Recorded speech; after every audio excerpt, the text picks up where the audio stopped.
त्याला आम्ही मार झोड केली असती आम्हाला हाती नाही पडला तो. आता शिक्षा त्याला आम्ही मार झोड केली असती आम्हाला हाती नाही पडला तो. तुम्ही तुमच्या पतीला मारलं असतं हो हो हो साहेब, मुलगी त्यांची आणि आमची काही वाटली नाही. अशी वेळ म्हणजे आज तुमच्याजवळ आलेली आहे, एवढं म्हणजे चीड आणणारी ही घटना आहे. एका लहान मुलीवर अशी वेळ येते. तुम्ही आई म्हणून तुम्हाला काय वाटतंय? मी ते मुलगी ते शेजाऱ्याची का माझीच मुलगी आहे. काय शिक्षा झाली पाहिजे?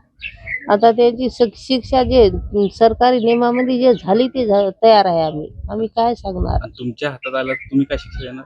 आता आम्ही मुलगा आता म्हणते त्याला मारूनच टाकतो म्हणते. लायना मुलगा त्याला सहन नाही होत. आज तुम्हाला लोक गावात पाहतायत, खूप वाईट वाटत असेल.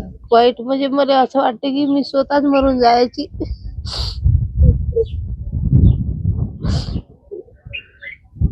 राम गोविंदा आडे हा एक नंबर चोट्टा माणूस. लोकांच्या चोरी करणे, लोकांच्या काही म्हणजे अनैतिक म्हणजे असा तो गुंड प्रवृत्तीचा होता. असा काही तो चांगला माणूसच नव्हता. आता या एवढ्या लहान मुलीवर अत्याचार करणं जवळचं म्हणजे शेजारी असताना फार दुर्दैवाची घटना आहे. दारूचा व्यवसाय आहे, दारू व्यवसाय. शाळेत तो खिचडीसाठी काम करतो. तो खिचडी म्हणजे आज त्या मुलीवर अत्याचार का दुसऱ्या मुलीवर करू शकते.